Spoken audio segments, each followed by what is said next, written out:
Okay आमे विगत class रे ईश्वर को व्यवस्थित धर्मशास्त्र तत्व किंबा सिद्धांत विषय आमे आलोचना करूथिलु आमे देखुथिलु से विषय रे आमे ईश्वरंकर विषय रे जानिबा एवं ईश्वर को जानिबा विषय जो आलोचना करूथिलु से मध्य रे ईश्वरंकर गुणमान मध्य आमे केते गुडा आमे देखिलु से आमे विशेष विशेष समय खर्च न करी आमे आगु को बढ़िबा आपण माने भल भाव जानती ईश्वर को पवित्र शास्त्र रे ईश्वर गुणमान विषय रे अनेक गुड़ाए पद गुड़ाक रही अच्छी तो से गुड़िक सब किसी देखा नहीं किंतु संक्षिप्त भाव में किसी गुड़ा पद गुड़ाक देखी आम आग को बढ़ा सो ईश्वर किसी गुण मान कौन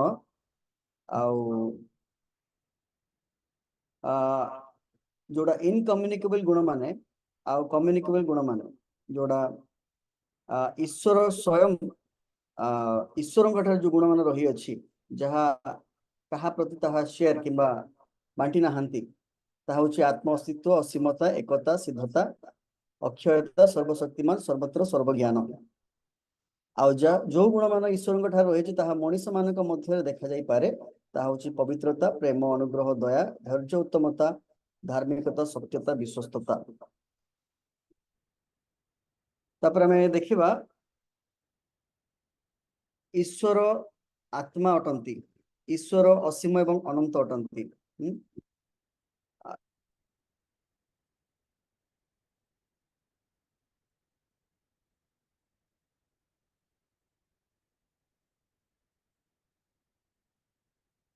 आम जोहन लिखित सुसमाचार तार 4 अध्याय 22 रु 24 टी पढ़िबे के ଯାହାକୁ ତୁମ୍ଭେମାନେ ଜାଣ ନାହିଁ सॉरी ଯାହାକୁ ତୁମ୍ଭେମାନେ ଜାଣ ନାହିଁ ତାହାକୁ ଉପାସନା କରୁଥାଅ ଯାହାକୁ ଆମ୍ଭେମାନେ ଜାଣୁ ତାହାକୁ ଉପାସନା କରୁଥାଉ କାରଣ ପରିତ୍ରାଣ ଯହୂଦୀମାନଙ୍କ ମଧ୍ୟରୁ ଆସେ କିନ୍ତୁ ଯେଉଁ ସମୟରେ ସତ୍ୟ ଉପାସକମାନେ ଆତ୍ମାରେ ଓ ସତ୍ୟରେ ଈଶ୍ୱର ପିତାଙ୍କର ଉପାସନା କରିବେ ସେପରି ସମୟ ଆସୁଅଛି ପୁଣି ବର୍ତ୍ତମାନ ସୁଦ୍ଧା ଉପସ୍ଥିତ କାରଣ ପିତା ଏହି ପ୍ରକାର ଉପାସକ ଚାହାନ୍ତି ଈଶ୍ୱର ଆତ୍ମା ଅଟନ୍ତି ପୁଣି ଯେଉଁମାନେ ତାହାଙ୍କର ଉପାସନା କରନ୍ତି ସେମାନେ ଆତ୍ମାରେ ଓ ସତ୍ୟରେ ଉପାସନା କରିବା ଉଚିତ। ओके आमे समस्ते विश्वास करिथाउ ईश्वर आत्मा अटंती एपर कि अछंती जे ए मतामत रे सहमत नहंती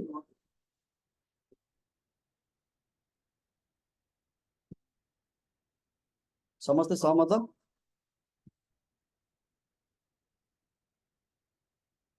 हाँ सर ओके जानिबा को चाहूतिलु एपर कि अछंती जे सहमत नहंती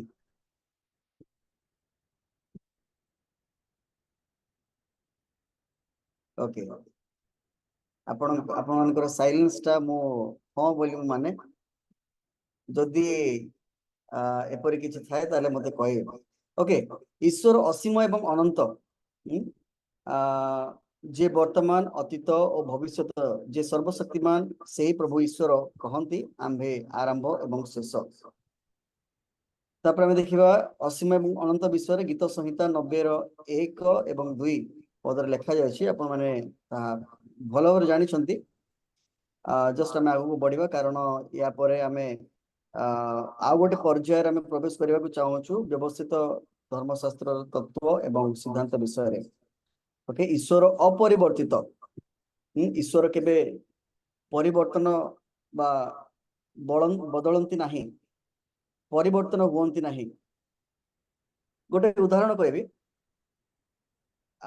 जितेबाला ईश्वर आमे पुरातन समय रे कि पुरातन नियम रे ईश्वरंकर कार्य ईश्वरंकर वाक्य ईश्वर जिते वार्तालाप करुले समय समय अनुसार ईश्वरंकर कथोपकथन कि वार्ताल किसी गुड़ा बहुत समय ईश्वर गोटे समय थिला मु इस्राएल लोक मानक मु परित्राण उद्धार करी किंतु गोटे समय से आसिले से इस्राएल लोक मानक मध्य से विनाश करने को इच्छा गले तो आम यही केस रे यही परिस्थिति रे ईश्वर अपरिवर्तित अटंती बोले आम केमती कहबा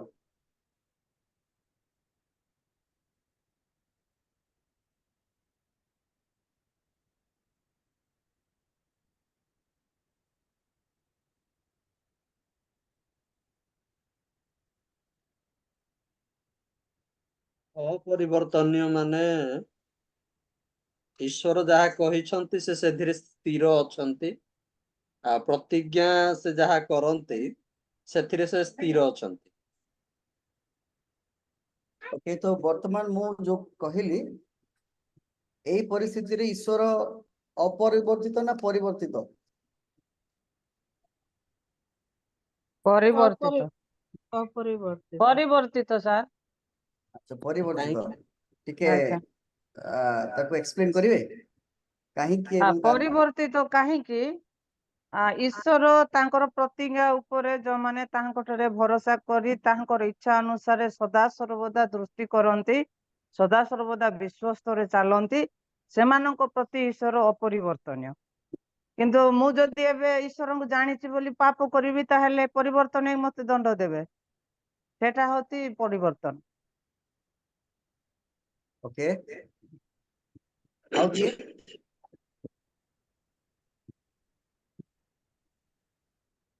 ଆମେ ବାକ୍ୟରେ ଦେଖୁଛୁ ଆମ୍ଭର ପରିବର୍ତ୍ତନ ନାହିଁ ବୋଲି ସଦାପ୍ରଭୁ କହୁଛନ୍ତି। ତା ଅର୍ଥ ପ୍ରକୃତରେ ତାଙ୍କର ପରିବର୍ତ୍ତନ ନାହିଁ। ଆଉ ସେଦିନ ସେ ଲୋକମାନେ ତାଙ୍କର ବାକ୍ୟରୁ ଅବାଧ୍ୟ ହେଲେ ବୋଲି ଆଉ ସେମାନଙ୍କୁ ସେ ବିନାଶ କଲେ, କିନ୍ତୁ ସମ୍ପୂର୍ଣ୍ଣ ବିନାଶ କଲେ ନାହିଁ। ସେମାନଙ୍କୁ ମଧ୍ୟ ସେ ବଞ୍ଚାଇ ରଖିଲେ ସେମାନଙ୍କର ବଂଶଧର ପାଇଁ। ओके वेरी गुड आउ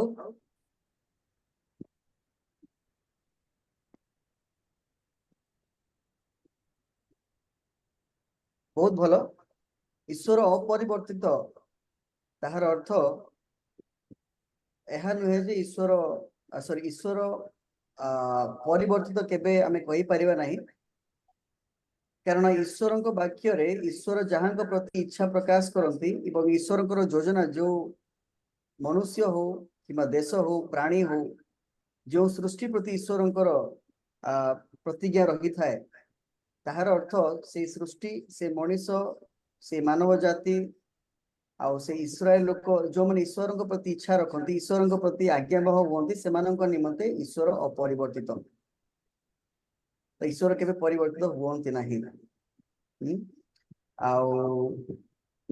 आगु को बढ़िबा आमे मलाखीर आमे देखुछु कारण आम्भे सदा प्रभु आम्भर परिवर्तन नाही एहेतु जे हे जाकबों संतान गण तुम्भ मानकर विनाश होई नाही। ओके आमे आगु को बढ़िबा अपरिवर्तित जाकुब तार 1:17 की पढ़िबे? ସମସ୍ତ ଉତ୍ତମ ଦାନ ଓ ସମସ୍ତ ସିଦ୍ଧକର ଊର୍ଦ୍ଧ୍ୱରୁ ଅର୍ଥାତ୍ ଜ୍ୟୋତିର୍ଗଣର ପିତାଙ୍କ ଠାରୁ ଆସେ ଯାହାଙ୍କଠାରେ କୌଣସି ପରିବର୍ତ୍ତନ ବା ଲେଶ ମାତ୍ର ବିକାର ନାହିଁ। ओके एई पद गुड़िक द्वारा आमे ईश्वरंकर गुण एवं ईश्वरंकर अंतर जो गुण मान अच्छी से संबंध रे आमे सुनिश्चित हेई थाउ एवं ईश्वरंकर कार्य गुड़िक द्वारा पवित्र आत्मा मानकु सुनिश्चित करताए जे ईश्वरंकर गुण मान विद्यमान एवं ताहा केबे परिवर्तन हुए नाही। अनेक पद गुड़ा रही आमे आगु बढ़िबा ईश्वर अपारगत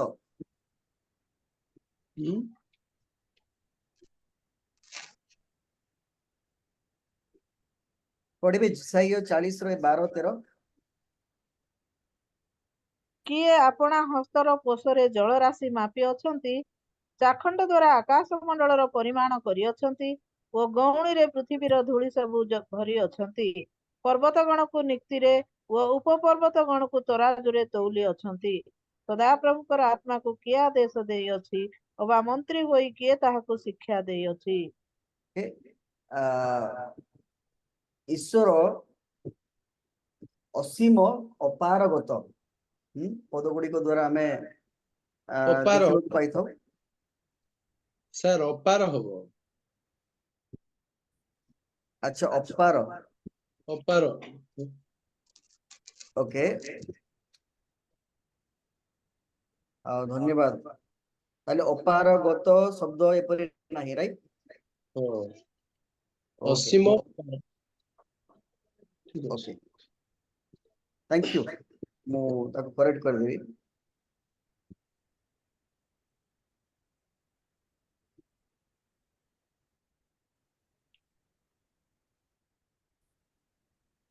ଈଶ୍ୱର ସର୍ବଜ୍ଞ ଗୀତ ସଂହିତା 139 1-3। ହେ ସଦାପ୍ରଭୁ, ତୁମ୍ଭେ ମୋହର ଅନୁସନ୍ଧାନ କରିଅଛ ଓ ମୋହର ପରିଚୟ ନେଇଅଛ। ତୁମ୍ଭେ ମୋହର ବସିବାର ଓ ଉଠିବାର ଜାଣୁଅଛ। ତୁମ୍ଭେ ଦୂରରୁ ମୋହର ସଂକଳ୍ପ ବୁଝୁଅଛ। ତୁମ୍ଭେ ମୋହର ଗମନ ଓ ଶୟନ ଅନୁସନ୍ଧାନ କରୁଅଛ, ଆଉ ମୋହର ସକଳ ଗତି ଜାଣୁଅଛ। ଓକେ, ତ ଈଶ୍ୱର ସବୁ କିଛି ଜାଣନ୍ତି, ସବୁ କିଛି ବୁଝନ୍ତି।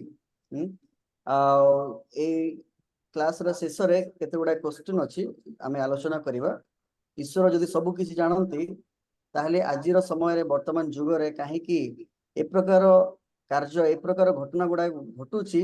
ବେଳେ ବେଳେ ମଣିଷ ଈଶ୍ୱରଙ୍କୁ ମଧ୍ୟ ପ୍ରଶ୍ନ ପଚାରିଥାଏ, ଏବଂ ଆମେ ମଧ୍ୟ ଈଶ୍ୱରଙ୍କୁ ପ୍ରଶ୍ନ ପଚାରିଥାଉ, କାହିଁକି ଆମମାନଙ୍କ ଜୀବନରେ ଏ ପ୍ରକାର କଷ୍ଟ, ଏ ପ୍ରକାର ଦୁର୍ଦ୍ଦଶା ଆସିଥାଏ, ଯେତେବେଳେ ତୁମେ ସବୁ କିଛି ଜାଣିଅଛ। ଓକେ, ଈଶ୍ୱର ସର୍ବଜ୍ଞ ଆଉ ଗୀତ ସଂହିତା 139 4-6 ମଧ୍ୟ ଅଛି, ଆପଣ ପଢିପାରିବେ। ଈଶ୍ୱର ପବିତ୍ର ଅଟନ୍ତି। ଓକେ, ଈଶ୍ୱର ପବିତ୍ର, ତାହା ଆମେ ସମସ୍ତେ, ଆପଣମାନେ ସମସ୍ତେ ଜାଣିଛୁ। ଓକେ, କିଏ ପ୍ରଶ୍ନ ପଚାରିଲେ?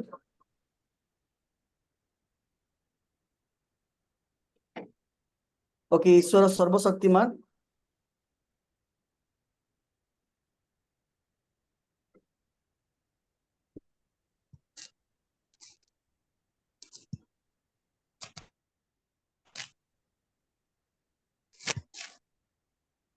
ଓକେ, କିଏ ହେଲେ ପଢିବେ? ବର୍ତ୍ତମାନ ଯୋଉଟା ଡିସପ୍ଲେ ହେଇଛି ସ୍କ୍ରିନ ରେ, ଟିକେ ସର୍ବଶକ୍ତିମାନ, ଈଶ୍ୱର ସର୍ବଶକ୍ତିମାନ ବିଷୟରେ। ଈଶ୍ୱର କେବେ ହେଲେ ଅତାର୍କିକ କାର୍ଯ୍ୟ କରିପାରିବେ ନାହିଁ। ଈଶ୍ୱର ଓକେ, ଯାହା ତାଙ୍କୁ ଚରିତ୍ରର ବିପରୀତ, ତାହା କରିପାରିବେ ନାହିଁ। ଈଶ୍ୱର ଆପଣା ଶକ୍ତିର ଶେଷ କେବେ ହେଲେ ହୁଏ ନାହିଁ।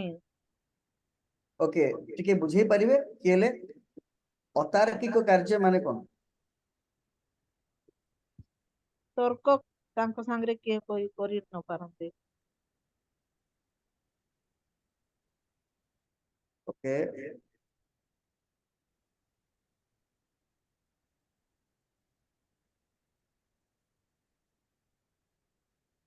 ଅତାର୍କିକ ର ଇଂରାଜୀ ଶବ୍ଦ ହେଲା, ମୁଁ ଯଦି ଠିକ ଅନୁବାଦ କରିଅଛି, ତାକୁ ଇଂରାଜୀରେ କୁହନ୍ତି ଇରରାସନାଲ, ଯୋଉଟା କି ବୁଝିବା ଭିତରେ ହେଇଥାଏ। ଈଶ୍ୱର ଯୋଉ ଗୁଡାଏ କାର୍ଯ୍ୟ କରିଥାନ୍ତି, ତାହା ଆମେ ବୁଝି ପାରିଥାଉ, ଜାଣି ପାରିଥାଉ। ଅବୁଝା କାର୍ଯ୍ୟ କେବେ ହେଲେ ଈଶ୍ୱର କରନ୍ତି ନାହିଁ। ତାର ଅର୍ଥ ଈଶ୍ୱରଙ୍କୁ ଆମେ ତର୍କ କରିପାରିବାନି। ତର୍କ ବିଷୟ ନାହିଁ, ଇରରାସନାଲ। ଯେନ୍ ଆଜ୍ଞା ମୁଁ ଯଦି ରାଇଟ୍ ଟ୍ରାନ୍ସଲେସନ ଯଦି କରିଛି, ଇରରାସନାଲ ର ଅନୁବାଦ ଅତାର୍କିକ।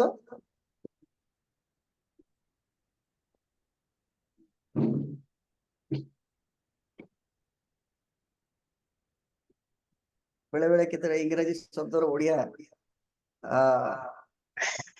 ଖୋଜି ପାଇବାର ବହୁତ ମୁସ୍କିଲ ହେଇଥାଏ।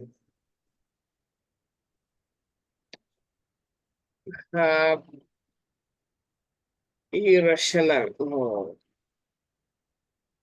ମୁଁ ତ ସେତେ ଜାଣିପାରିବି ନା ଆଜ୍ଞା, ଆମର କରାଡା ଆଜ୍ଞା ମାନେ କହିବେ। କିଏ ହେଲେ ସାହାଯ୍ୟ କରିବେ? ବାହାରେ ସ୍ପେଲିଂ ରହିଲା ପରେ ଏପରି ହେଇଥାଏ ଯେ ଆମେ ଓଡିଆ ସହିତ କମ୍ପ୍ରମାଇଜ ବେଳେ ବେଳେ ହେଇଯାଇଥାଏ, ତ କ୍ଷମା କରିବେ ମତେ। ସ୍ପେଲିଂ କଣ ସାର୍? ଇରରାସନାଲ। ଆମେ ଲେଖି ଦଉଛୁ ଆଜ୍ଞା। ओके,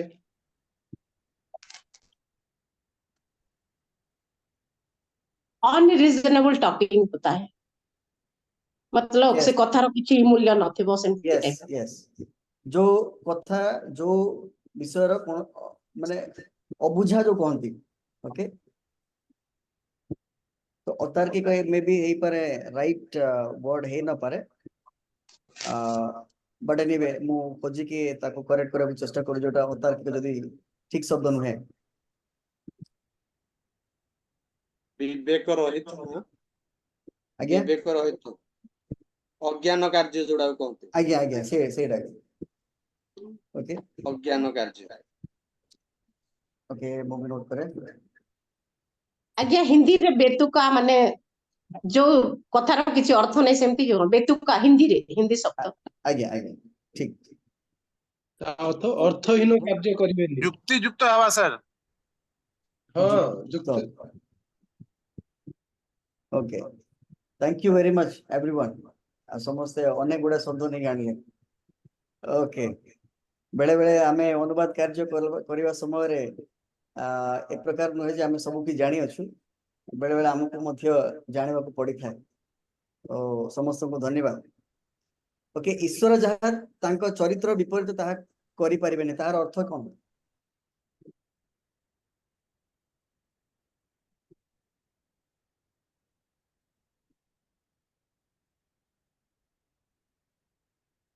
ओके बेबी चरित्र ठारू उत्तम शब्द हेबो गुण ओके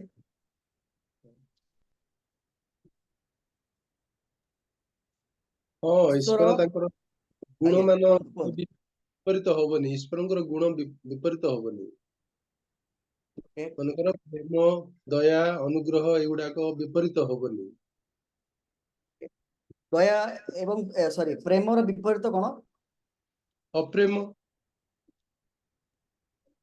माने क्रोध ଘୃଣା ହେବ घृणा घृणा है ताले ईश्वर घृणा करंती ନାହିଁ ନାହିଁ। नेवर ओके ताले आ ईश्वर क्रोध करंती नो ହଁ କ୍ରୋଧ କରନ୍ତି କିନ୍ତୁ ତାଙ୍କର କରନ୍ତି ଆଜ୍ଞା ତାଙ୍କ हाँ ନାଇଁ क्रोध ନାଇଁ करती किंतु କ୍ରୋଧରେ ଧୀର କରନ୍ତି ଆମେ ଓକେ ଯେମିତି ବୁଝି ନ ପାରି କ୍ରୋଧ କରୁ ଈଶ୍ୱର ସେମିତି କରିବେନି ନା। आ ईश्वर କିଛି बुझी କାରଣ पारे क्रोध ओके ठीक कथा आउ की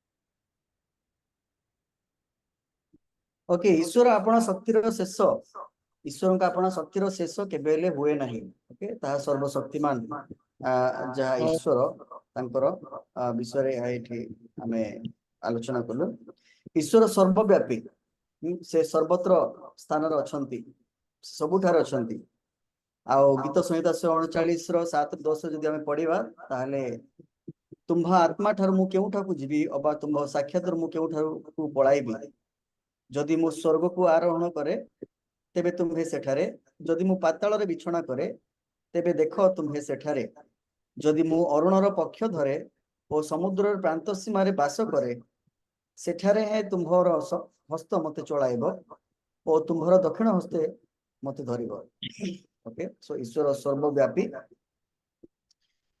आउ तापरे मध्य लेखा अछि आपण माने पढिबे परे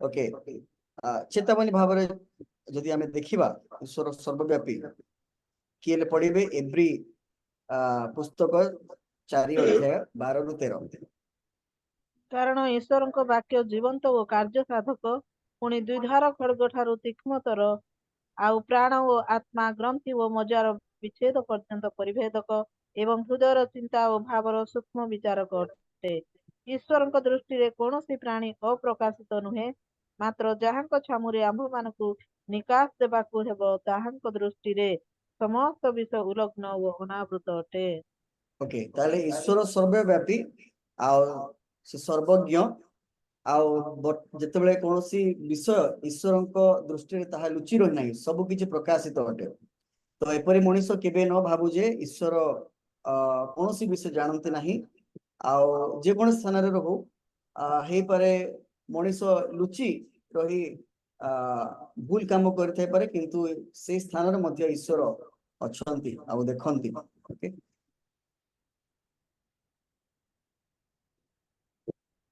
एक सांत्वन सहित मध्य ईश्वरंकर वाक्य सर्वव्यापी भाव रे हमनकु उत्साहित करे एव्री पुस्तक तार 13 रो 5-6 आपण मन पढिबे परे ओके वर्तमान ईश्वरंकर गुण मान गुण विषय रे हम पढिबा आलोचना करिबा जेपरि मो पूर्व रे गोटे उदाहरण देली ईश्वरंकर क्रोध ईश्वरंकर प्रेम आ ईश्वरंकर धैर्य ईश्वरंकर क्रोध ईश्वरंकर मंगल एवं धैर्य ए तीनटा भितर गोटे टेंशन गोटे स्ट्रक माने टेंशन कहले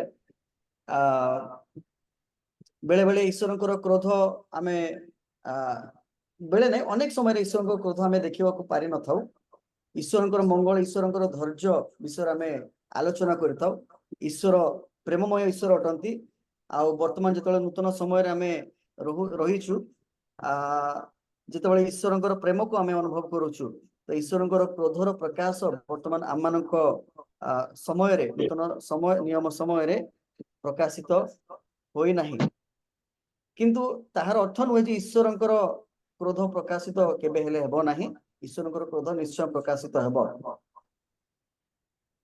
आउ पुरातन समय रे आमे जल देखिबा ईश्वरंकर प्रेम ईश्वरंकर मंगल ईश्वरंकर क्रोध तीन गुडा साइमल्टेनियसली चलुथिला प्रकाशित होउथिला जेतले ईश्वर प्रेम करुथिले आउ अनेक समय आमे देखौछु जे ईश्वरंकर आपणा लोक माने आपणा दास माने आपणा दासी माने अनेक समय ईश्वरंकर विरुद्ध रे जेतले से माने गले ईश्वर तांकु विनाश करबा को निष्पत्ति नेले आ से समय आमे देखौछु ईश्वरंकर क्रोध मध्ये प्रकाशित होई अछि किंतु वर्तमान समय रे ईश्वरंकर क्रोध आमे देखि न थाउ कारण ईश्वरंकर दया एवं कृपा आम मानक उपरे सर्वदा रही थाए ओके जेतले आमे वर्तमान पृथ्वी रे जहा घटु अछि बेले बेले अनेक लोक माने कहंती इवन क्रिश्चियन लोक माने मध्य केते स्थान रे कहंती जे से जेतले गोटे मनीष भूल करिथाए किमा जेतले गोटे मनीष जीवन रे किछि भूल घटना किमा दुर्दशा घटना किमा कोनोसी प्रकार एपरे घटना घटिता जहा ताहा पक्षर ठीक नहे तो अनेक समय लोक माने कहंती अरे से किछु गुडा भूल करिथिबो किछु गुडा अधर्म कार्य करिथिबो कि पाप करिथिबो जो द्वारा ईश्वरंकर क्रोध ता ऊपर प्रकाशित होला बाइबल रो दृष्टि रु ईश्वरंक वाक्य दृष्टि रु आपण माने ए विषय रे कोन बुझंती ईश्वर तत्क्षणात क्रोधी होई दंड दियंती ना नहीं वर्तमान समय रे नहीं नहीं ओके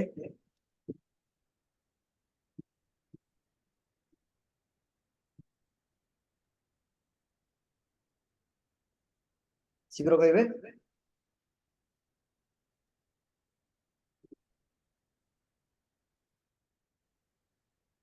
दियंती आज्ञा क्रोध करी ओके वेरी गुड टिके एक्सप्लेन करिवे उदाहरण सहित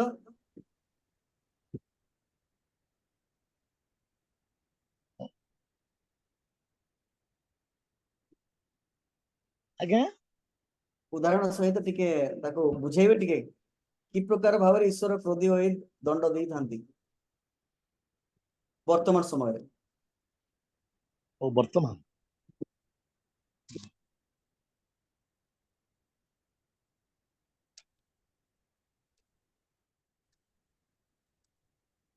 सर वर्तमान अनुग्रह रो समय आउ तेणु वर्तमान क्रोध करू नाहंती प्रभु आमे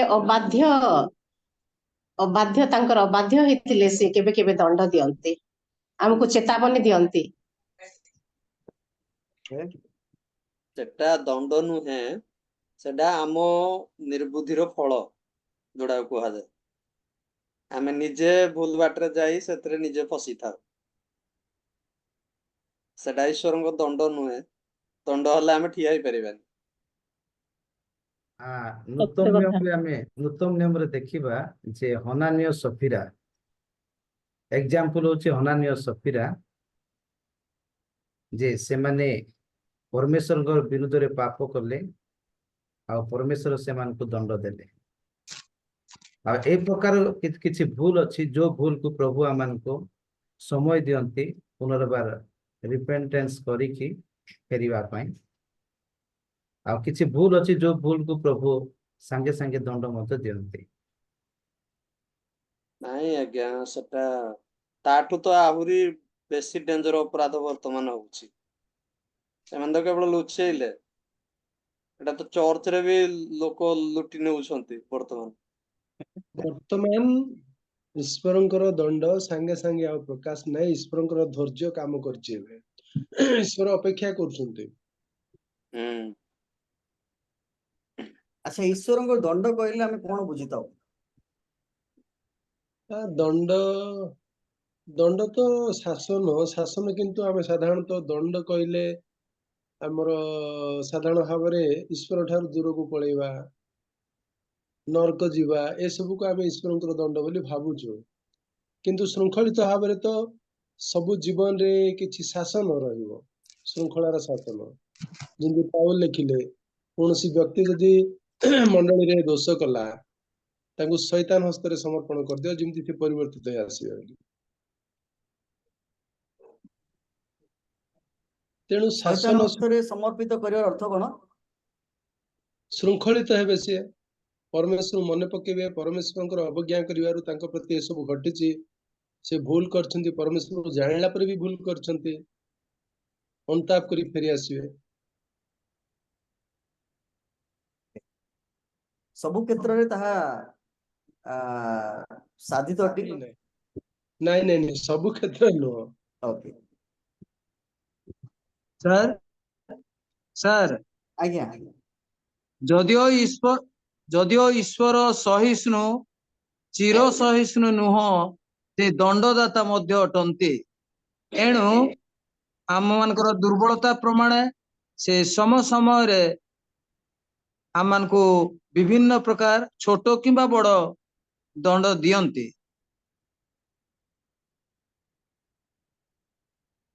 ଓକେ, ତାହେଲେ ଈଶ୍ୱରଙ୍କ ଦଣ୍ଡ ଆଜି ମଧ୍ୟ ଅନୁଗ୍ରହ ସମୟ ଥାଉ ନା କିମ୍ବା କାହିଁକି ଈଶ୍ୱରଙ୍କ ଦଣ୍ଡ ଅଛି, ତାହା ଆପଣ କହୁଛନ୍ତି।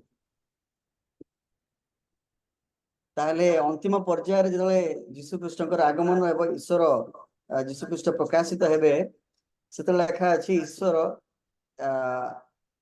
ଯୋଉମାନେ ଈଶ୍ୱରଙ୍କର ଆଜ୍ଞାବହ ହେଇନାହାନ୍ତି, ଆଉ ଯୋଉମାନଙ୍କର ପରିତ୍ରାଣ ହେଇନାହିଁ, ଯୋଉମାନେ ଯୀଶୁଖ୍ରୀଷ୍ଟଙ୍କ ଅଗ୍ରାହ୍ୟ କରି ଈଶ୍ୱରଙ୍କର ବିରୁଦ୍ଧରେ ପାପ କରି ଈଶ୍ୱରଙ୍କର କ୍ରୋଧକୁ ସେମାନେ ନିଜ ଉପରେ ଆଣି ଅଛନ୍ତି, ସେମାନଙ୍କୁ ଦଣ୍ଡ ଦେବେ। ତ ଯଦି ଆଜି ଆଜ୍ଞା। ଦଣ୍ଡ ମିଳୁଅଛି, ତାହେଲେ ସେଇ ସମୟରେ ଦଣ୍ଡର କଣ ଆବଶ୍ୟକ ଅଛି? ନାଇଁ, ସେଇ ସମୟରେ ବିଚାର ଦିନରେ ଦଣ୍ଡ ହବ। ତାର ଅର୍ଥ ନୁହଁ ଆମେ ଦଣ୍ଡ ମୁକ୍ତ। ଯୀଶୁଙ୍କର ଆଗମନ ସମୟରେ ଯେ ଦଣ୍ଡ ଘଟିବ, ଏବେ ଯେ ପାପର ବେତନ ମୃତ୍ୟୁର ନ୍ୟାୟ ଦଣ୍ଡ ଯେ ଘଟିବ ନାହିଁ, ସେହି ବିଶ୍ୱାସ ତ ଆମେ ରଖିବା ଅନୁଚିତ। ଓକେ, ଗୋଟେ ଅନୁସାରେ ଆମେ କହିପାରିବା ବେଳେ ବେଳେ ଅନେକ ସମୟରେ ଈଶ୍ୱରଙ୍କ ବାକ୍ୟ ତାହା ସମ୍ପୂର୍ଣ୍ଣ ଭାବରେ ଗୋଟେ ସ୍ପଷ୍ଟ ଉତ୍ତର ଦେଇନଥାଏ, କିନ୍ତୁ ଆମେ ଅନେକ ଗୁଡାଏ ଯଦି ପବିତ୍ର ଶାସ୍ତ୍ରରୁ ବାକ୍ୟ ଗୁଡାକ ଯଦି ପଦ ଗୁଡାକ ଆମେ ପଠନ କରିବା, ଦଣ୍ଡ ଏ ପ୍ରକାର ଗୋଟେ ସ୍ତର ଯାହା ଗୋଟେ କାର୍ଯ୍ୟର କିମ୍ବା ଭୁଲ କାର୍ଯ୍ୟର କିମ୍ବା ଅଧର୍ମ କାର୍ଯ୍ୟର ଶେଷ ପର୍ଯ୍ୟାୟ। ଓକେ, ତାହା ମଝିରେ କେବେ ଘଟେ ନାହିଁ। ଯେତେବେଳେ ମନେ କରନ୍ତୁ ଆପଣ କୋର୍ଟରେ କୌଣସି ପ୍ରକାର ଦଣ୍ଡର ଗୋଟେ ଜଜ୍ ରୁ କିମ୍ବା ବିଚାରପତିର ଆପଣ ମାନେ ଶୁଣନ୍ତି, ସେ ଦଣ୍ଡ ହେଲା ସେ ଭୁଲ କିମ୍ବା ଅଧର୍ମ କାର୍ଯ୍ୟ କରିଥିବା ବ୍ୟକ୍ତିର ଅନେକ ଶୁଣାଶୁଣି ହେଲା ପରେ ଶେଷ ପର୍ଯ୍ୟାୟରେ ବିଚାରପତି କଣ କରିଥାଏ, ଶେଷ ସେ ଦଣ୍ଡ ଦେବାର ଆଜ୍ଞା ଦେଇଥାଏ। So that is the last stage of the consequence of something that the person has done. ଦଣ୍ଡ ଆଜି ଅଛି, ତାପରେ ଆଉ ଥରେ ଆସିବ, ତାପରେ ଆଉ କିଛି ସମୟ ପରେ ଆସିବ, ସେମିତି ନାହିଁ। ଦଣ୍ଡ punishment is at the end of the stage, ସେଟା ଶେଷ ପର୍ଯ୍ୟାୟରେ ଥାଏ। ଆଜି ଯୋଉ ଆମମାନଙ୍କ ସମୟରେ ଚାଲିଛି, ହେଇପାରେ ଆମେ କହିପାରେ ତାହା ଶୃଙ୍ଖଳିତ ଜୀବନ ପାଇଁ କିମ୍ବା ଶାସନ ଆମ ଉପରେ, ଯେପରି ଆମର ଜୀବନ ଯେପରି କୌଣସି ପ୍ରକାରେ କଣ ଈଶ୍ୱରଙ୍କ ଠାରୁ ଦୂରେଇ ନଯାଏ, ସେ ଶୃଙ୍ଖଳିତ ଏବଂ ଶାସନ ଯେପରି ଈଶ୍ୱର ଆମମାନଙ୍କ ଉପରେ କରିବେ, ସେ ପ୍ରକାର ଭାବରେ ଆମେ ଦେଖିଥାଉ। ଯାକୁବଙ୍କ ପତ୍ରରେ ଆମେ ଦେଖିବାକୁ ପାରିଥାଉ। ଆମେ ଏଫେସୀୟ ପତ୍ରରେ ଆମେ ପାଉଲ ଯେତେବେଳେ କହନ୍ତି, ତାହା ଆମେ ଦେଖିବାକୁ ପାରିଥାଉ। ତ ଈଶ୍ୱର ଆମମାନଙ୍କୁ ଶାସନ କରିଥାନ୍ତି। ଓକେ, ସୋ ଆମେ ଆଗକୁ ବଢିବା। ଈଶ୍ୱରଙ୍କ ଧୈର୍ଯ୍ୟ ଉଭୟ ପକ୍ଷରେ आमे देखिବାକୁ पाइथाउ जेतले से क्रोध आमानक ऊपर प्रकाशित होई नाही ताहार अर्थ है ईश्वर धैर्य से धैर्य अनुसार से अपेक्षा अछंती जे तांकर संतान किबा आपण लोक माने किपरि भाबरे से माने परित्राण एवं तांको ठारे लागि रहिबे एवं ईश्वरकर मंगल आम मानक पक्षरे सर्वदा रहिबो ओके ता ईश्वरकर धैर्य द्वारा ही आमे देखिବାକୁ पाइथाउ तो ईश्वर अनुग्रह समय आज अनुग्रह समय आमे जीशु ख्रीष्टकर कार्य द्वारा ईश्वर कोन तांकर धैर्य आम मानकू बंचाई रखी अछि ओके नहले आमे अनेक समय पूर्वरु पापर दासत्वर जिते आमे थिलु आमे दंडर भागी थिलु दंड पाइबार योग्य थिलु किंतु आज से दंड आमनक ठारू निया गला जीशु ख्रीष्टकर कृषार्पण मृत्यु आम मानकू परित्राण देवा द्वारा एवं आमे तांको ठारे विश्वास करिबा द्वारा तांको दया जितले आम मानक ऊपर प्रकाशित हैला आमे तांको स्वीकार कलु एवं तांकर योजना किंबा ईश्वरक अनंत जीवन को आमे प्राप्त कलु से समयरु जेतले मने कर गोटे मनुष्य जेतले पाप करथाय एवं ता ऊपर शासन किंबा शृंखलित जीवन को कढ़ाइबा पई ईश्वर बेले बेले योजना करथंती छोट छोट शासन जेपरि गोटे पिता गोटे बापा जेपरि छुआ मानक ऊपर पिला मानक ऊपर जेपरि शासन करंती ताकू दंड देबा पई नुह सेटा को आमे दंड कहिबा नै किंतु सेटा आमे शासन बोली कहिबा ओके ओके नेक्स्ट ईश्वर सत्य अटंती आमे तीतस तार 1 रो 3 रे आमे देखि परिबा ईश्वर सत्य आउ एब्री तार 6 रो 13 रे आमे देखिबा ईश्वर की इच्छा ओके ईश्वर की इच्छा कौन कौन ईश्वर आदेश एवं निर्देश उपरे मार्क तार 3 रो 35 रे जे केही ईश्वर की इच्छा साधन करे से मोहर भाई भौणी और माँ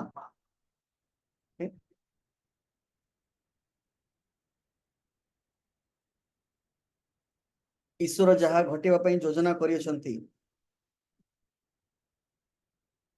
जिसाई तार 14 रो 26 रो 27 टिके पढ़िबे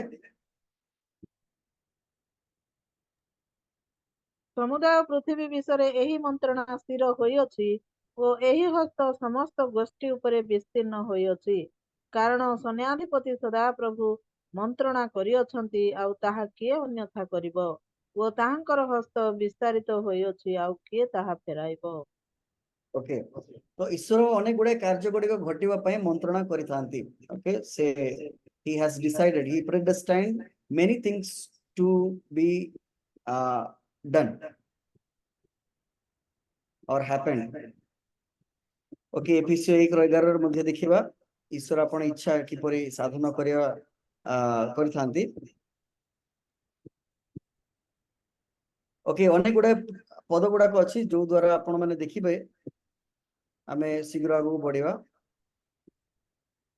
ओके ए पद गुडाक सहित आज ईश्वरको विषय रे एवं ईश्वर को जानिबा विषय रे आमे समाप्त गला ए विषय रे कोनसी प्रकार किबा संदेह किबा प्रश्न गुडा अछि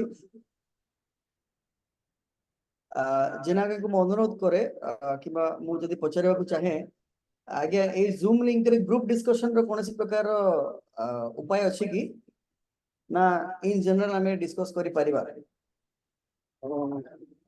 सेटा हमरो पीटर आज्ञा उत्तर देबे आज्ञा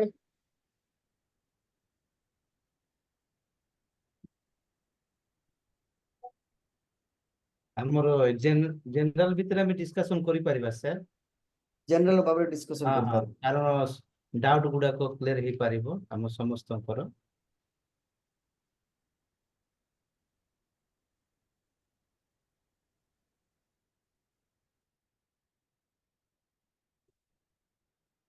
ओके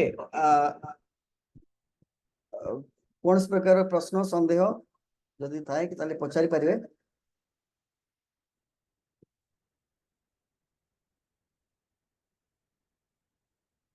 आज्ञा केते समय नहीं परिबे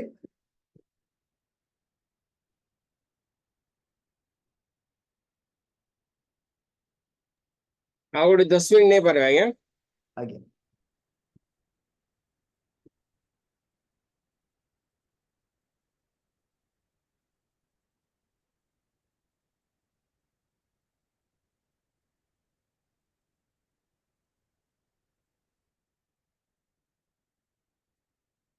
ଓକେ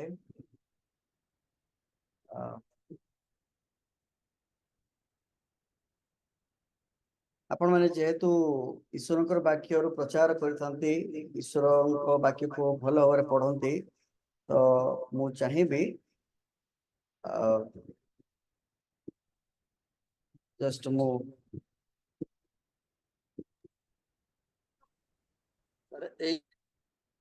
ଏଇ ସମ୍ବନ୍ଧରେ ଗୋଟେ ପ୍ରଶ୍ନ ପଚାରି ପାରିବି କି? ଆଜ୍ଞା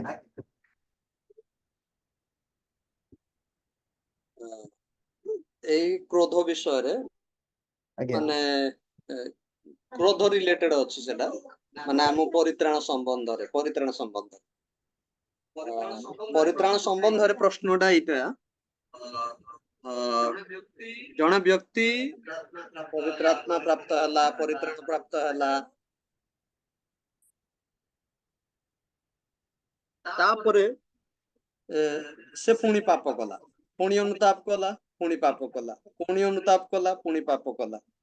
ତ ଏଇ ପ୍ରକାର ସାଇକେଲ ତା ଜୀବନରେ ଚାଲିଲା।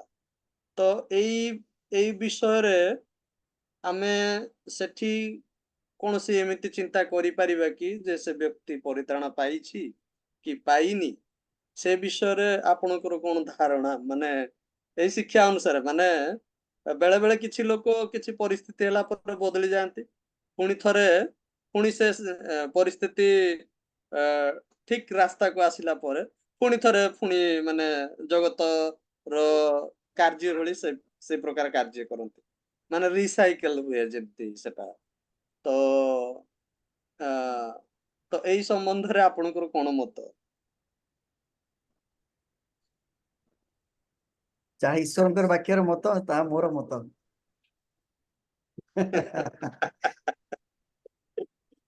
ଓକେ, ଆପଣ ମାନେ କଣ ଭାବନ୍ତି କୁହନ୍ତୁ? ନାଇଁ ମାନେ ଯଦି ଜଣେ ବ୍ୟକ୍ତି ବାରମ୍ବାର ପାପ କରେ ତାହେଲେ ତାହାର କଣ ହବ? ସେଟା ତ ଗୋଟେ ବିଷୟ ଆସୁଛି, ଦଣ୍ଡର ଭୟ ଆସୁଛି, ଏକ।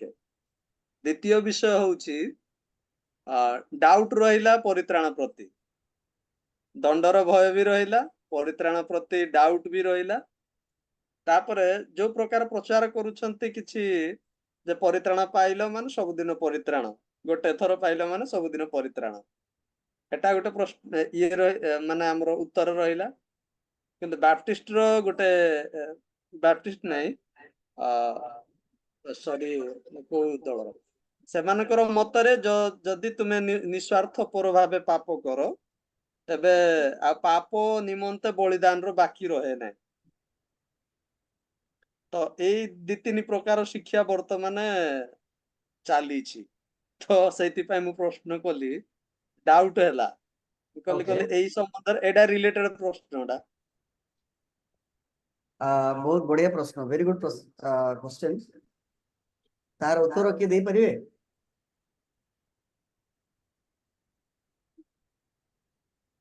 ସାର୍ ଯିଏ ଉତ୍ତର ତ ଶେଷ ପର୍ଯ୍ୟନ୍ତ ଧୈର୍ଯ୍ୟ ଧରି ରହିବ ସେ ହିଁ ପରିତ୍ରାଣ ପାଇବ ବା ଅନନ୍ତ ଜୀବନ ପାଇବ ସାର୍।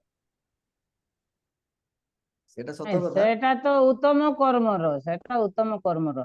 ମିଥୁନ ଭାଇ ପ୍ରଶ୍ନ କରିବାର ଅର୍ଥ ହେଲା ଯେ ଜଣେ ବାପ୍ତିସ୍ମ ନେଲା, ପ୍ରଭୁ ଯୀଶୁଙ୍କୁ ଗ୍ରହଣ କଲା, ତାପରେ ଯଦି ସେ ପାପ କଲା, ପୁଣି ପାପ କଲା, ପୁଣି ପାପ କଲା, ସେ ସେଇଟା ଏମିତି ତ ଚାଲିଲା, ସେ ଥରେ ପବିତ୍ର ହେଲା ପୁଣି ପାପ କଲା, ପୁଣି ଥରେ ପବିତ୍ର ହେଲା ପୁଣି ପାପ କଲା। ପାପ ମାନେ କେତେ ପ୍ରକାର ଅଛି, ଆଉ ସେ ସ୍ୱର୍ଗକୁ ଯିବ କି କିମ୍ବା ସେ ପରିତ୍ରାଣ ପାଇବ କି, ତାଙ୍କର ସେଇଟା ଏକା, ଯିଏ ଶେଷ ପର୍ଯ୍ୟନ୍ତ ଧୈର୍ଯ୍ୟ ଧରି ରହିବ ସିଏ ସିନା ପାଇବ ସେ ପ୍ରାଇଜ।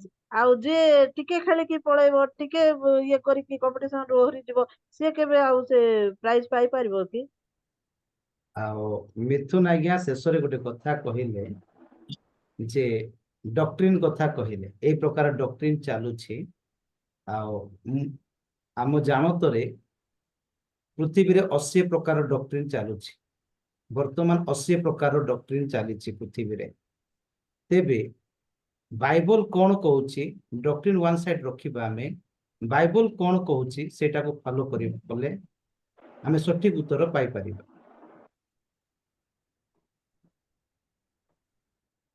ଓକେ, ପାପ ଏବଂ ଅଧର୍ମ ବିଷୟରେ ତଫାତ୍ କଣ?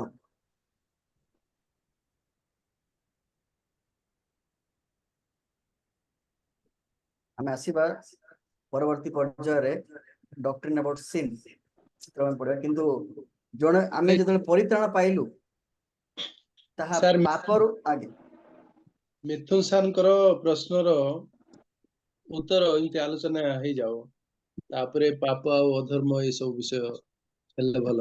ସାର୍ ମିଥୁନ ସାର୍ ଶୁଣୁଛନ୍ତି ତ? ଆଜ୍ଞା ହଁ ସାର୍ କୁହନ୍ତୁ। ଏବେ ଦେଖନ୍ତୁ ବାକ୍ୟରେ କେତେ ଅଂଶ ଅଛି। ତୁମେ ଶିଶୁ ପରି ରୁହ ନାହିଁ। ତାପରେ ପୂର୍ଣ୍ଣ ବୟସ୍କ ହୁଅ। ଦେଖନ୍ତୁ ଶିଶୁ ପରି ଥିଲେ ହିଁ ଉଠିବା ପଡିବା ଥାଉଛି। ପୂର୍ଣ୍ଣ ବୟସ୍କ ହେଲେ ବାକ୍ୟ ଅନୁସାରେ ଚାଲିବା ପାଇଁ ଶକ୍ତି ସାମର୍ଥ୍ୟକୁ ଦେଖି ଚାଲିବା ପାଇଁ ଥାଉଛି। ଆଉ ଗୋଟେ କଥା, ଯୀଶୁ ଥରେ କ୍ରୁଶରେ ହତ ହେଲେ ବିଶ୍ୱାସୀ ନିଶ୍ଚିତ ଭାବରେ ପରିତ୍ରାଣ ପ୍ରାପ୍ତ।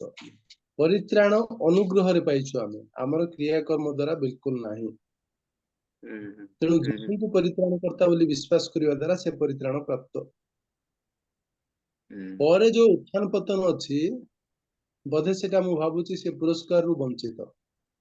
ସେ ଜୀବନରେ କିଛି କର୍ମ କରିପାରିଲାନି, ଯାହାକି କରନ୍ତରେ ଲେଖା ଅଛି ସବୁ କର୍ମ ପୋଡିଯିବ କିନ୍ତୁ ସେ ଉଦ୍ଧାର ପାଇବ।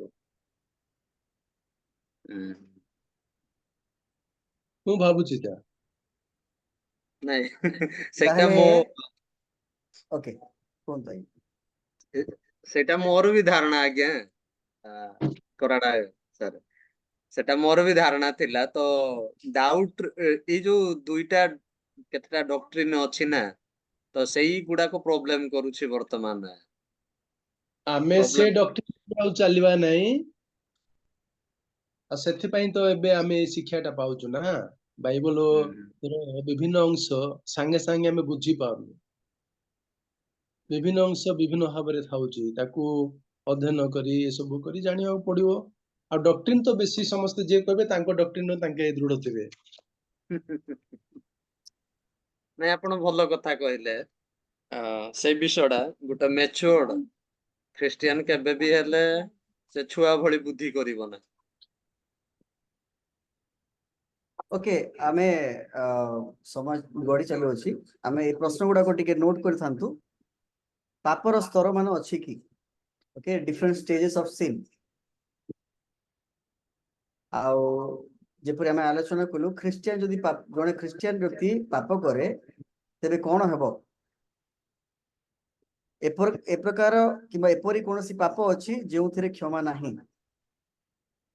ओके एटा गोटे होमवर्क आउ एथिरा में आगो आपण मानकर पय होमवर्क जोटा नेक्स्ट क्लास रे आपण माने लिखि के पठे परिबे किबा क्लास पूर्व आपण पठेबे तापर ए विषय में आलोचना करिबा। किंतु या सहित आ गोटे प्रश्न मध्ये आपण जोड़ी दियंतु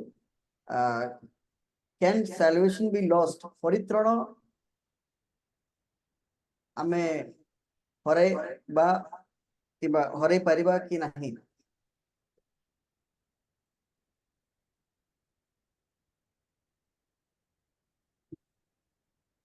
जदि मने कर मु जदि परित्राण पाए किबा पाई अछि परित्राण हराइबार संभावना रही अछि कि नाही किबा जदि आलोचना करिबा नेक्स्ट क्लास रे आपण चिंता करथिबे गोटे व्यक्ति जदि परित्राण पाए से परित्राण पापरु पाई थाए ना अधर्मरु पाई थाए। आ जदि पापरु पाई थाए ताहले ताहा को पाप किबा अधर्मरु पाई थाए ताहले को अधर्म।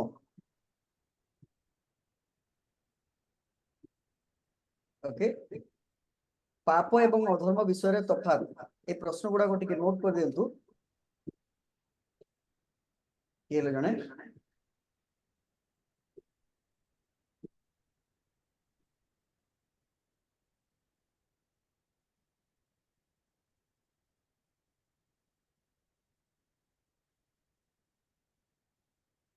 5टा क्वेश्चन हल्ला का अगेन 5टा क्वेश्चन।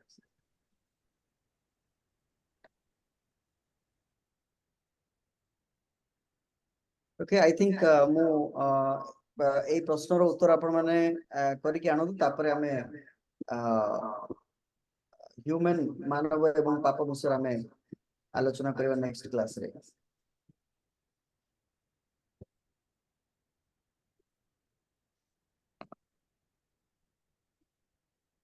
ଓକେ, ଆଜି ପାଇଁ ଏତିକି। Thank you very much. ଯଦି ଆଉ କୌଣସି ପ୍ରଶ୍ନ ଥାଏ ତାହେଲେ ପଚାରି ପାରିବେ।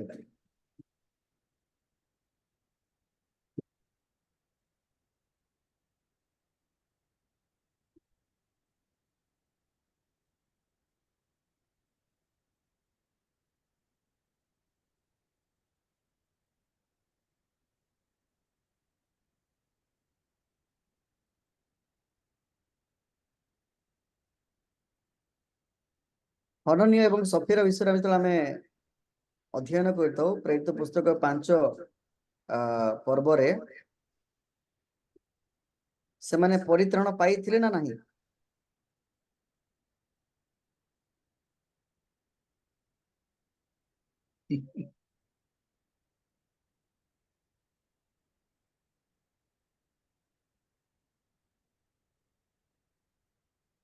ଏମିତି ହେଲେ କିଏ ନ କୁହନ୍ତୁ ସେଇଟା ଅନ୍ୟ ସମୟ ଭିନ୍ନ ସମୟ ଥିଲା, ଆଜିର ସମୟ ଭିନ୍ନ ଅଟେ।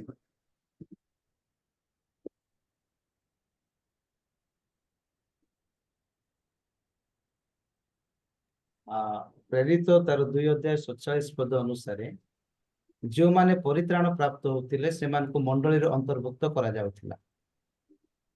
ତେବେ ସେମାନେ ଯଦି ପରିତ୍ରାଣ ପ୍ରାପ୍ତ ହେଇନଥାନ୍ତେ ତାହେଲେ ମଣ୍ଡଳୀର ଅନ୍ତର୍ଭୁକ୍ତ ହେଇନଥାନ୍ତା। ତାର ତ ପରିତ୍ରାଣ ପାଇଥିବେ, ମଣ୍ଡଳୀର ଅନ୍ତର୍ଭୁକ୍ତ ହେଇଥିବେ, ତାପରେ ପାପରେ ସେମାନେ ଯୋଉ ଲୋଭ ଆସିକି ପାପଟା କରିଛନ୍ତି, ଯାହା ମୁଁ ଚିନ୍ତା କରୁଛି। ତାହେଲେ ଆପଣଙ୍କ କହିବା ଅନୁସାରେ ମଣ୍ଡଳୀରେ ଅନ୍ତର୍ଭୁକ୍ତ ହେବା ତାର ଅର୍ଥ ସେ ବ୍ୟକ୍ତି ପରିତ୍ରାଣ ପାଇଅଛି। ନାଇଁ, ଆମର ପ୍ରେରିତ 5:1 କହୁଛି, ତେବେ ବିଶ୍ୱାସୀ ମାନଙ୍କ ମଧ୍ୟରୁ ଜଣେ ଯାହାଙ୍କ ନାମ ହନନୀୟ। ତେଣୁ ସେ ଓକେ ନିଶ୍ଚୟ ଯୀଶୁଙ୍କୁ ବିଶ୍ୱାସ କରିଛନ୍ତି। ଓକେ, ତାହେଲେ ତାର ଅର୍ଥ ପରିତ୍ରାଣ ପାଇଅଛି। ହଁ, ବିଶ୍ୱାସୀ ଯଦି କହିଲେ ପରିତ୍ରାଣ ନଥିଲେ ବିଶ୍ୱାସୀ କେମିତି ହବ? ଓକେ, ଆଜ୍ଞା, ଠିକ ବିଶ୍ୱାସୀ ଅଛି। ତ ଲେଖା ହେଇନି ଏଠି, କିନ୍ତୁ ହନାନୀୟ ନାମକ ଜଣେ ବ୍ୟକ୍ତି ଆପଣା ଭାର୍ଯ୍ୟା ସଫିରାର ସମ୍ମତିରେ କିଛି ସମ୍ପତ୍ତି ବିକ୍ରୟ କଲା ବୋଲି ଲେଖା ହେଇଛି। ଏଠି ତ ବିଶ୍ୱାସୀ ଆପଣଙ୍କ ବୋଲି ବି ଲେଖା ହେଇନି। ତର୍ଜମାରେ ଲେଖା ହେଇନି, ମୋ ତର୍ଜମାରେ ଲେଖା ଅଛି, ସେଥିପାଇଁ ମୁଁ ପଢୁଛି।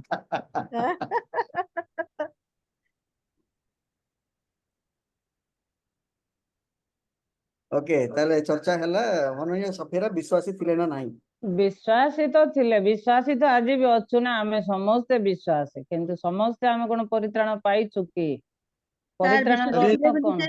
ବିଶ୍ୱାସୀ ସମସ୍ତଙ୍କୁ ଆଉ ନମସ୍କାର। ପରିତ୍ରାଣର ଅର୍ଥ କଣ ଆଜ୍ଞା, ଟିକେ ବୁଝେଇଦେବେ ସର୍ଟକଟ ରେ। ଆପଣ ପରିତ୍ରାଣ ପାଇଅଛନ୍ତି? ନିଶ୍ଚୟ। ଓକେ, ତାର ଅର୍ଥ କଣ? ଆପଣ କଣ ବୁଝନ୍ତି? ଯୀଶୁ ଖ୍ରୀଷ୍ଟ ମୋ ପାଇଁ ମରିଛନ୍ତି ଆଉ ଉଠିଛନ୍ତି, ଆଉ ଯୀଶୁ ଖ୍ରୀଷ୍ଟଙ୍କର ଇଚ୍ଛା ଅନୁସାରେ ତାଙ୍କୁ ଭୟ କରି, ତାଙ୍କର ଆଜ୍ଞା ପାଳନ କରି, ତାଙ୍କ ପ୍ରେମ କରି, ତାଙ୍କ ରାଜ୍ୟ ପାଇଁ ସବୁ ତାଙ୍କର ଆଜ୍ଞା ପାଳନ କରିବା ପାଇଁ ଚେଷ୍ଟା କରୁଛି, ତେଣୁ ମୁଁ ପରିତ୍ରାଣ ପାଇଛି।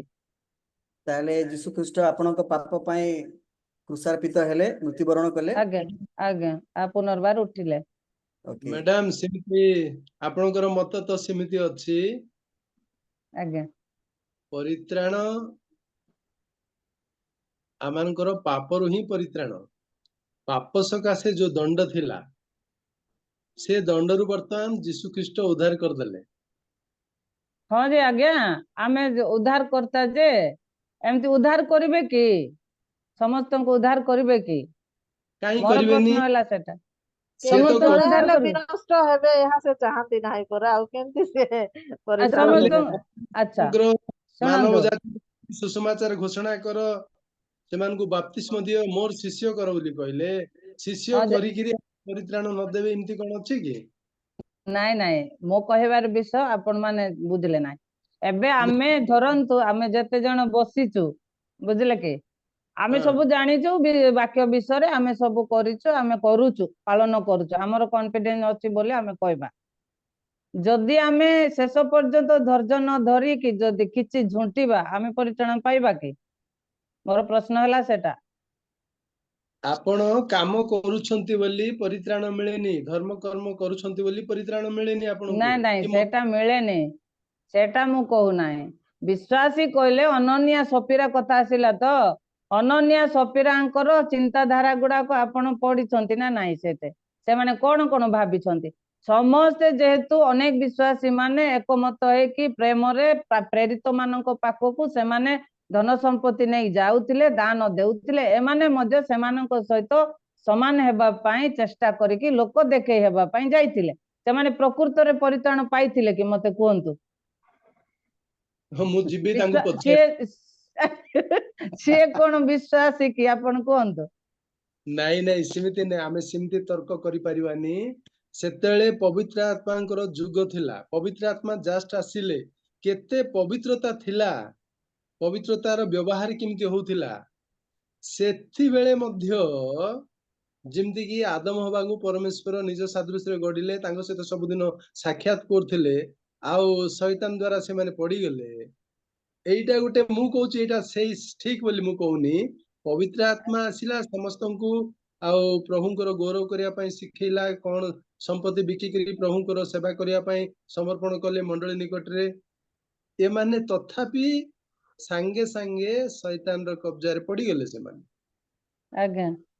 ଲୋଭ କରିବା ପାଇଁ, ଲୁଚେଇ ହେଲେ ରଖିବା ପାଇଁ। ବର୍ତ୍ତମାନ ଆମେ ଯଦି କବ୍ଜାରେ ପଡିଯିବା ଆମେ ପରିତ୍ରାଣ ପାଇବା କି? ନାଇଁ, ଆପଣ ଯଦି ପାଇଥିବା ଭାବୁଛନ୍ତି, ପରିତ୍ରାଣ ହରେଇବା।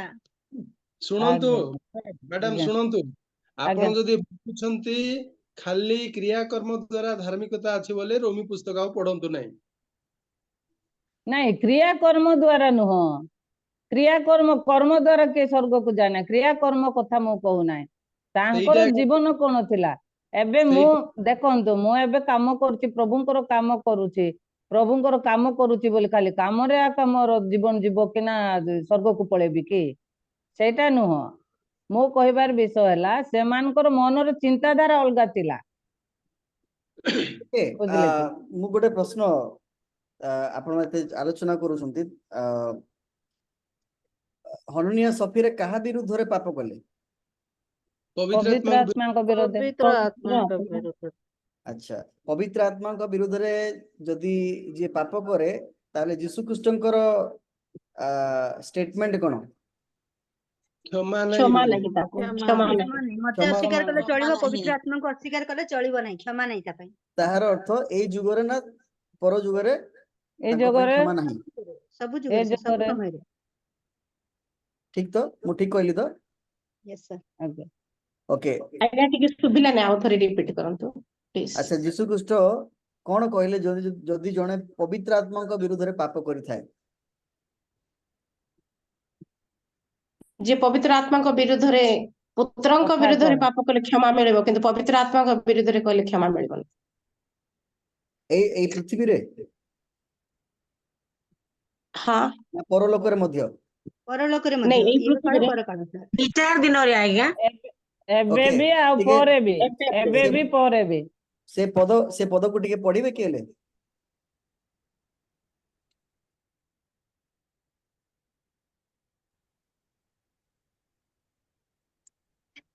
ଯାହା ଯୁକ୍ତି ତର୍କ ଆମେ କରୁଛୁ ସବୁ ଏଇଟା ରୋମୀ 3:23 ସବୁ ଲେଖା ହେଇଛି ଆଜ୍ଞା। ସମସ୍ତେ ପାପ କରି ଅଛନ୍ତି, ପୁଣି ଈଶ୍ୱରଙ୍କ ଗୌରବର ହିତ ହୋଇ ଅଛନ୍ତି। ପୁଣି ସେମାନେ ବିନା ମୂଲ୍ୟରେ ତାହାଙ୍କର ଅନୁଗ୍ରହରେ ଖ୍ରୀଷ୍ଟ ଯୀଶୁଙ୍କ ଠାରେ ଯେଉଁ ମୁକ୍ତି ଅଛି, ତଦ୍ୱାରା ଧାର୍ମିକ ଗଣିତ ହୁଅନ୍ତି। Okay, very good. ଆଚ୍ଛା, ମାଥ୍ୟୁ ତାହାର 12:31 ପଦ ଟିକେ ପଢିବେ।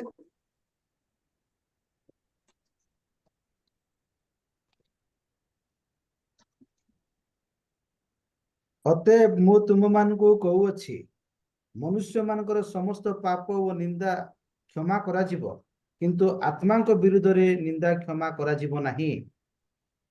ଓକେ, ନିନ୍ଦା ଏବଂ ଆତ୍ମାଙ୍କ ବିରୁଦ୍ଧରେ ନିନ୍ଦା କ୍ଷମା କରାଯିବ ନାହିଁ, ତାହାର ଅର୍ଥ କଣ? ଯେଉଁମାନେ ଆତ୍ମାଙ୍କ ବିରୁଦ୍ଧରେ ପାପ କରନ୍ତି ତାଙ୍କୁ କ୍ଷମା ମିଳିବ ନାହିଁ। କ୍ଷମା ନ ମିଳିଲେ ତାର ଅର୍ଥ ଦଣ୍ଡ। ଦଣ୍ଡ କୋଉ ଅଛି। କୋଉ ଦଣ୍ଡ? ମୃତ୍ୟୁଦଣ୍ଡ ମୃତ୍ୟୁଦଣ୍ଡ ଦଣ୍ଡ ବୋଇଲେ ଆଉ ମୃତ୍ୟୁଦଣ୍ଡ। ମୃତ୍ୟୁଦଣ୍ଡ ନର୍କ ଦଣ୍ଡ। ନରକ ଦଣ୍ଡ। ଓକେ, ଠିକ ଅଛି। ମୁଁ ସେଇଟା କ୍ୱେଶ୍ଚନ ଆନ୍ସର ମୁଁ ମେନସନ କରିଛି ପ୍ରଶ୍ନ ଉତ୍ତର, ଯୋଉଟା ଆପଣଙ୍କର ଘରୋଇ କାମ ଆପଣ ଆଲୋଚନା କରିବେ, ଚିନ୍ତା ବିଚାର କରିବେ, ତାପରେ ଆମେ ପରବର୍ତ୍ତୀ କ୍ଲାସରେ ଆମେ ଚର୍ଚ୍ଚା କରିବା। ହଁ ସାର୍ 32 ପଦରେ କ୍ଲିୟର ଲେଖା ଅଛି ସାର୍। ଆଜ୍ଞା, ଆଉ ଟିକେ ପଢି ଦଉଛି। ଆଉ ଯେ କେହି ମନୁଷ୍ୟ ପୁତ୍ରଙ୍କ ବିରୁଦ୍ଧରେ କଥା କହିବ ତାକୁ କ୍ଷମା ଦିଆଯିବ, ମାତ୍ର ଯେ କେହି ପବିତ୍ର ଆତ୍ମାଙ୍କ ବିରୁଦ୍ଧରେ କଥା କହିବ ଇହ ଯୁଗରେ କି ପର ଯୁଗରେ ତାହାକୁ କ୍ଷମା ଦିଆଯିବ ନାହିଁ। ଓକେ, ଏଟା ଟିକେ ବୁଝେଇ ଦିଅନ୍ତୁ ଆଜ୍ଞା। ଆମେ ପବିତ୍ର ବୁଝେଇବା ତ ଆତ୍ମାଙ୍କ ନାହିଁ, ବିରୁଦ୍ଧରେ କିନ୍ତୁ ଆମେ ଆଲୋଚନା କେମିତି କରିବା। କଥା କହୁ? ଚିନ୍ତା କରନ୍ତୁ, ଏହି ଯୁଗ ଏବଂ ପରଯୁଗ, ଏଇ ଯୁଗ କଣ, ସେଇ ପରଯୁଗ ମାନେ କଣ? ଓକେ, ଚିନ୍ତା କରନ୍ତୁ, ଆପଣ ସେ ପ୍ରଶ୍ନ ଗୁଡାକର ଉତ୍ତର ଆପଣ ଲେଖନ୍ତୁ। ଓକେ, ଆମେ ନେକ୍ସଟ କ୍ଲାସରେ ଆମେ ଆଲୋଚନା କରିବା theology ଅବାଉଟ man and scene. Okay, ମାନବ ଏବଂ ପାପ ବିଷୟରେ ଆମେ ଆଲୋଚନା କରିବା। ଏନିଥିଙ୍ଗ ଏଲ୍ସ ଟୁ ବି ଆସ୍କ୍ଡ? କିଏ ଆଉ କିଛି ପଚାରିବାକୁ ଚାହୁଁଛନ୍ତି? ଯଦି ନାହିଁ ତାହେଲେ ଆମେ ଶେଷ କରିବା। ପାପ ଆଉ ଅଧର୍ମ ବିଷୟରେ ଟିକେ କହିଦେଇଥିଲେ ଭଲ ହେଇଥାନ୍ତା ସାର୍। ମୁଁ ଯଦି ସେଇଟା କହିଦିଏ ତାହେଲେ 5ଟା ପ୍ରଶ୍ନର ଗୋଟେ ଉତ୍ତର ମିଳିଯିବ। ପ୍ରଶ୍ନର ଉତ୍ତର ମିଳିଯିବ। ତ ସେଥିପାଇଁ ଆପଣ ଆଗ ଉତ୍ତର ଲେଖନ୍ତୁ, ତାପରେ ଆମେ କହିବା।